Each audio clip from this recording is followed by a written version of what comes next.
Assalamualaikum warahmatullahi wabarakatuh. Ila hadratin Nabi Mustafa Muhammadin sallallahu alaihi wasallam alihi wa ashabihi wa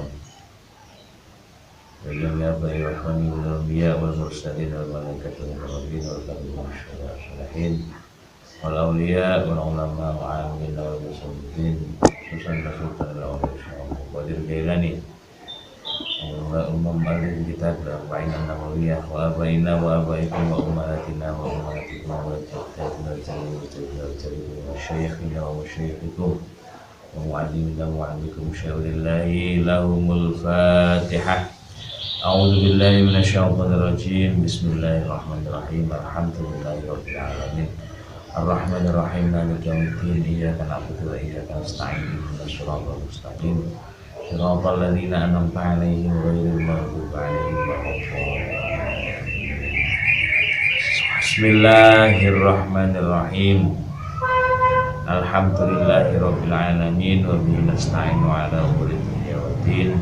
Wassalatu wassalamu 'ala asyrafil anbiya'i wal mursalin sayyidina wa maulana Muhammadin wa 'ala alihi wa ashabihi ajma'in. Qala al-mu'allifu rahimahullahu ta'ala nafa'ana bihi wa bi'ulumihi fid-dharaini amin. Para pemirsa IGTV dan channel YouTube PKPT Ibnu PBNU UIP Universitas Siddhartha Pasuruan yang dirahmati oleh Allah Subhanahu wa taala. Alhamdulillah wa syukurillah. Ini harus terus kita panjatkan kepada Allah Subhanahu wa taala, karena sampai saat ini alhamdulillah sekali lagi Allah masih menakdirkan kita untuk bisa bersama-sama ngaji bareng di channel yang kita sayangi bersama ini. Untuk pertemuan kali ini masih melanjutkan sedikit dari potongan hadis yang kemarin sempat terpotong karena waktu. Kalau kemarin ini tentang perintah untuk melaksanakan apa yang menjadi perintahnya Rasul dan perintah untuk menjauhi apa yang menjadi larangan-larangan daripada agama Islam. Kemudian ada perintah dari Allah dalam Al-Quran, ya ayyuhar rasulu kulu minat thayyibati wa amalu sholihan, dan ya ayyuhalladzina amanu kulu minat thayyibati wa razaqnakum. Ini apa asar atau efeknya yang akan ditimbulkan. Kemudian kelanjutan daripada matan hadisnya adalah tsumma dzakara rajulu. Kemudian disebutkan ada seorang laki-laki yutilus safaro, yang orang ini selalu melakukan perjalanan, asy'asa, dengan keadaan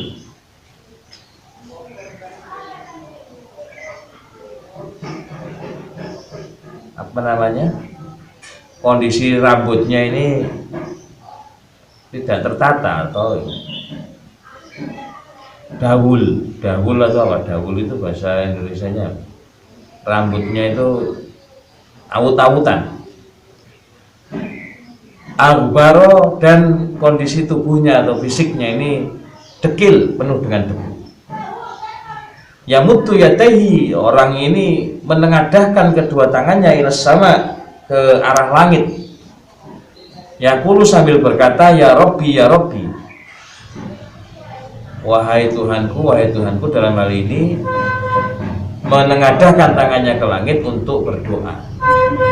Tetapi yang perlu dicatat, wa mat'amuhu haram.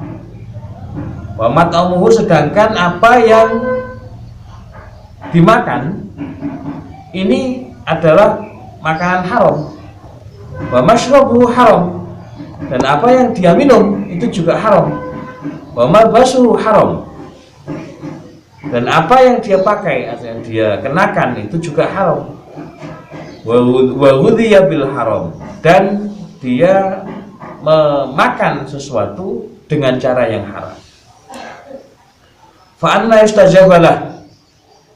Nah, kalau sudah seperti ini, maka apakah mungkin doanya akan diijabahi atau diterima oleh Allah Subhanahu wa taala?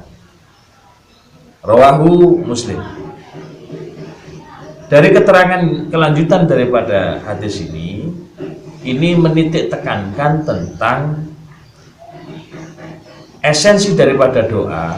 Doa itu adalah sebuah permohonan dan permintaan kepada Allah yang akan sangat terhalang ketika kita meminta, tetapi kondisi daripada fisik kita ini ada sesuatu yang didapat dari barang yang haram. Karena seperti yang dikatakan kemarin, innallaha thayyibun la yaqbalu illa thayyiban. Allah itu suci, bagus, dan tidak akan menerima sesuatu yang tidak bagus. Dia hanya menerima sesuatu yang bagus. Nah, bagaimana bisa doa ini akan diterima kalau makanannya, kemudian pakaiannya, kemudian minumannya, terus apa yang dia makan, makanannya haram, apa yang dia makan dengan cara yang haram, mendapatkan makanannya dengan cara yang haram. Ini ya insya Allah tidak akan bisa diterima oleh Allah.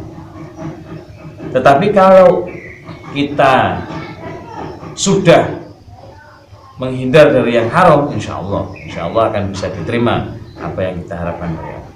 Apa yang kita harapkan dalam doa kita ini bisa dikabulkan oleh Allah Subhanahu wa taala. Nah, bagaimana komparasinya daripada hadis ini? Padahal dia ini seorang yang yutirus safar. Yutirus safar itu adalah orang yang riyadhah dengan cara perjalanan.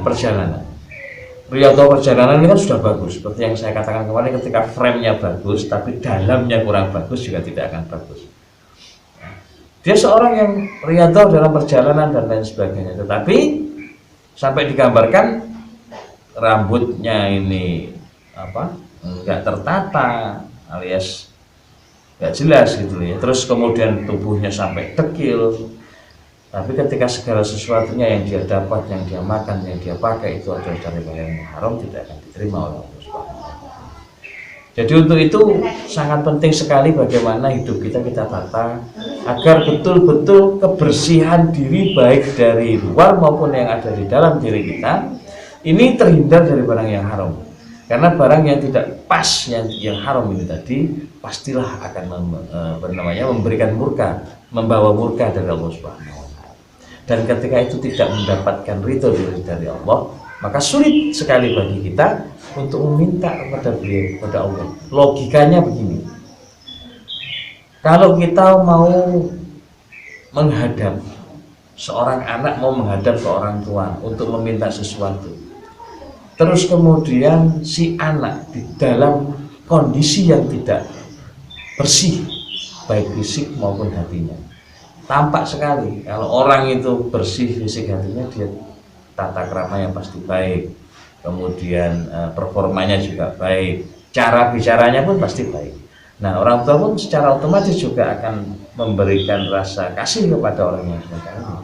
Tetapi ketika orang itu datang kemudian dengan tata cara, dengan tata krama, cara bicaranya itu agak mentang-mentang, minta ke orang tua, "Bapak, saya minta ini." Wah, ini orang tua kadang-kadang itu senep ngerasa kayak begini. Makanya ini ada tingkatan, ada fase di mana seseorang itu harus bisa menata dirinya jauh lebih baik untuk bisa diterima apa yang menjadi harapannya oleh Allah Subhanahu wa taala.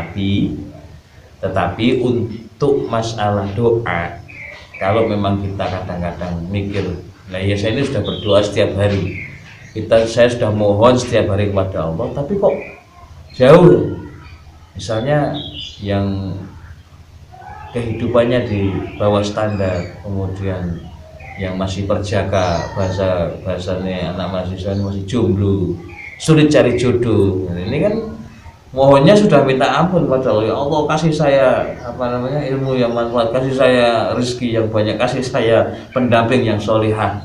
Tapi kok nggak datang-datang. Kadang-kadang kita nggak sadar apakah kita ini sudah pas dalam meminta.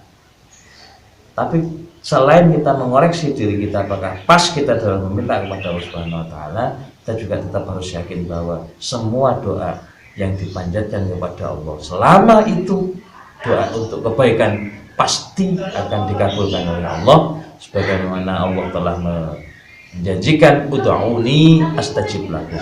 Mintalah kepadaku, pasti akan aku kabulkan. Cuma kita juga harus tahu pengabulan doa dari Allah Subhanahu wa taala itu ada 3 tahapan. Tidak serta-merta dikasih begitu. Ya ada 3 tahapannya. Ada kalanya langsung diberi. Ada kalanya yang permintaannya ini diganti dengan sesuatu yang lebih baik. Dan ada kalanya ditunda. Ini adalah tahapan doa diterima oleh Allah Subhanahu wa taala.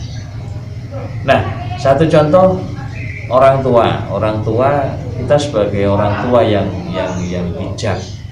Kalau ada anak meminta kepada kita lah, ada anak umur 6 tahun. Ada anak umur 6 tahun minta sepeda motor, ini gimana ini? Orang tua kan ya tetap ya tak kasih kamu. Tak kasih. Tapi ada kalanya tunggu nanti kalau sudah kamu usia 17 tahun, punya KTP, punya SIM, bisa ngontrol emosi untuk berkendara di jalan raya dan lain sebagainya. Nah, ini berarti kan ditunda, diberikan tapi dalam kategori ditunda. Ada yang meminta langsung dikasih, ya memang satu kondisi fisiknya sudah pas, kemudian emosionalnya juga sudah tepat, kemudian momennya juga pas, cara memintanya juga tepat, maka ya mungkin langsung dikasih. Tapi ada yang diganti, satu contoh begini, sudah ada anak kecil umur 6 tahun minta dibelikan sepeda motor untuk berangkat ke sekolah. Orang tua yang bijak sudah gini, kamu nggak usah minta sepeda motor, tetapi tak ganti, setiap hari tak antar ke sekolah. Nah ini berarti kan diganti tidak dibelikan sepeda motor karena niatnya untuk ke sekolah, tapi diganti dengan menggunakan tetap sepeda motor, cuma kamu tak antar. Nah ini mengganti. Doa juga begitu, ada kalanya yang dikasih langsung oleh Allah karena Allah paham ini orang kalau dikasih langsung mungkin hatinya sudah kuat, emosinya juga sudah kuat, akhirnya mohon maaf, misalnya minta rezeki kok diberi banyak oleh Allah, insya Allah rezekinya akan tambah menjadi rezeki yang barokah karena dijalankan dan dibelanjakan pada jalan-jalan yang diridhoi oleh Allah. Tapi kalau masih ditunda ya mungkin khawatir nanti begitu diberi rezeki yang agak banyak, bahasane wong Jawa ki nggelah-gerah. Sing biasane iki ibadate mempeng ya tambah gak karu-karuan. Terus yang ketiga kadang-kadang diganti. Kita minta rezeki yang luar biasa kepada Allah, Allah nggak memberikan materi, tetapi apa? Kesehatannya ditambah, kemudian ketenangan hatinya ditambah lagi kalau yang punya anak diberi anak-anak yang soleh dan solehah yang ikut, nurut dan memberikan kebanggaan yang luar biasa pada Allah. Para pemirsa yang dirahmati oleh Allah, mungkin ini sedikit hal yang bisa kami sampaikan pada kesempatan kali ini.